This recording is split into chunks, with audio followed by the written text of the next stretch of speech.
Good evening, everyone. Welcome to the Ingraham Angle. Last night we showed you how sexual and gender activists are swarming our schools. Desperate parents have begun to fight back by showing how their young school-aged children are being targeted and even groomed by radical extremists hired by equally radical school boards. Well, and if you think, oh, come on, you're exaggerating? Well, last night we played parts of a February workshop put on by teachers and administrators at a Burlington, Vermont middle school. Many of you were shocked by what you saw. Well, since then, the YouTube video of that event has been made private by the school. This next clip is one we didn't air last night. And for some reason, now it's part of what they're hiding. I personally identify both as gender nonconforming and gender non-binary, in that I do not feel just female or male, but I feel a mix of that within myself. As an assistant principal who identifies this way, students come talk to me about being transgender all the time. And I didn't realize that it would be an entry point to relationships with so many different students. An entry point to relationships with students? And this person, who I do not wish to misgender, by the way, claims to be valuable for the visibility provided to students. Well, those presumably, I guess, with the same sexual experiences or questions? Why is this the role of an assistant principal? And do the students, the parents of these students, know this is actually happening? And if they don't approve, well, they have every right to speak out and demand changes. Now, on another front involving children, millions of Americans cheered when Elon Musk announced that he bought a significant stake in Twitter. That's a company which is known for suppressing conservative users like President Trump, while letting horrific regimes like the CCP and Iran post lies and propaganda. Now, getting Trump back on Twitter is obviously the right thing for Elon Musk to do if he can force the board of directors to do this. But naturally, unbridled political expression, especially by someone who's effective and has a large following, has certain liberal elites just a little bit nervous.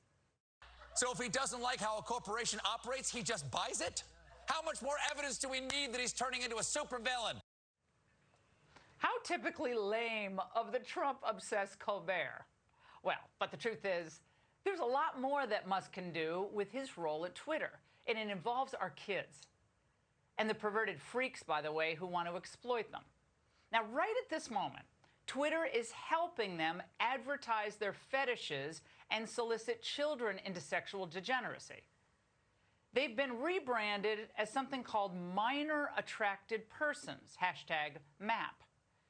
It sounds much more harmless than pedophile, as this former college professor and MAP advocate admitted.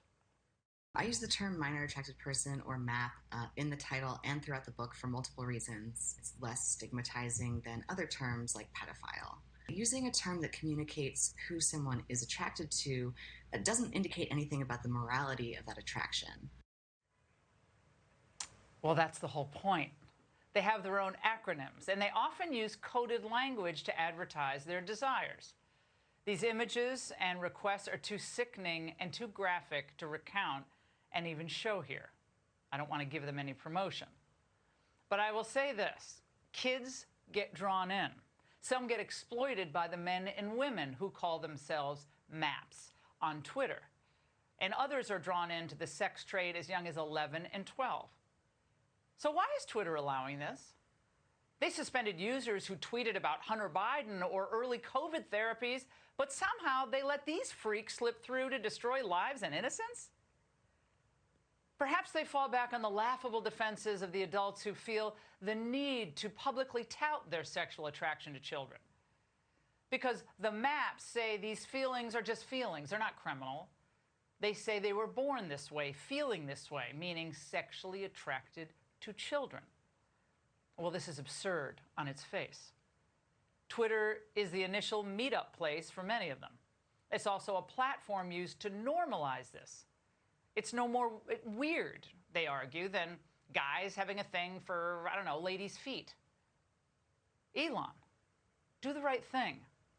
Because as Congresswoman Boebert revealed at a hearing yesterday, the Biden administration will not. For the record, you favor HHS's funding being able for sex reassignment, for surgeries on minors. I will do everything I can to defend any American, including children, whether or not they fit the categories you have mentioned or not. And if they talk about gender-affirming care, I am there to protect the rights of any American. Joining us now is the aforementioned Congresswoman Lauren Boebert. Congresswoman, I want to get to your views on this map, these map freaks on Twitter. But I first want to ask about that exchange with Secretary Becerra. He believes that this type of surgery for non-adults is protecting children? Really?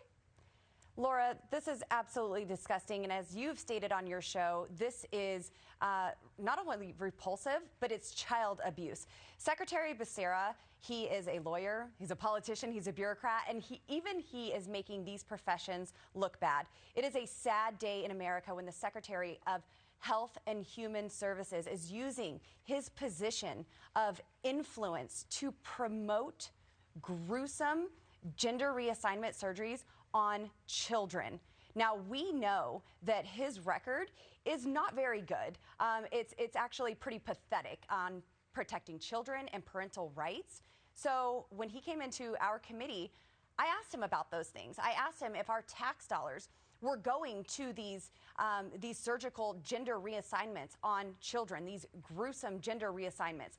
He had no answer. I asked him if parents who don't agree with this gender-affirming care and don't want to mutilate their children, if they are at risk, if they are in danger of having their children removed from their home. He didn't have an answer for that either. I even asked him if men can get pregnant. Simple as that. And he danced around that question, Laura. So I had many questions for him that I asked him on that day, and we're seeing that they are doing anything in their power to protect these people who want to sexualize and groom our children. And now to hear on your show tonight that we have these minor attracted persons, what is this world coming to? You know, 5 years ago, if you would have said that this is where all of this is leading, we would have been called crazy. And here we are. You have somebody saying that pedophilia, that's too degrading to call it, so we're going to call it MAPS. What in the world is happening in America? We have to start talking about this and get it right. You know, and really, it's not something comfortable to talk about. It's not comfortable conversations to have because we shouldn't be talking about these things. Laura, you know, this isn't pleasant, but we need to know if our tax dollars are going to remove the breasts of young girls, if our tax dollars are going to remove the genitalia of young boys. These are children. And my message to the Biden regime is get out of our lives, get out of our homes. These are our children. Well, they call not this yours. conspiracy. Back the hell up. You know what they're saying in response, Congresswoman? They're saying, you and others, probably myself, that we're spouting conspiracy theories because we're actually quoting these people, whether it's on Twitter or whether we're talking about the inability to define a mother, and they're called birthing persons now so as not to offend a radical fringe. Those are facts. They don't want to actually speak in terms of facts. They want to just throw out pejoratives like, oh, it's a conspiracy theory, like the Hunter Biden laptop was a conspiracy theory. I'm going to get to that next segment. That's exactly right, Laura. Anytime they don't like the facts that are coming out, they call it a conspiracy. We have been putting out information all along. We're called names. We're called conspiracy theorists. We're called racists. We're called bigots just for not going along with their agenda. They even turn on their own whenever they aren't falling in line with their agenda. And, you know, I totally believe that Secretary Becerra needs to be removed from his position. I am willing to call on him to be removed for what he is doing to promote this mutilation of children in America. This is absolutely disgusting what's coming out of his department. And not only that, but look at what's going on at our southern border and removing Title 42 right before these summer months when they know that there's going to be a surge. We're expecting 7 million people just by November. It truly is to completely we got to go, Congresswoman. But our country. Everything is being turned upside down.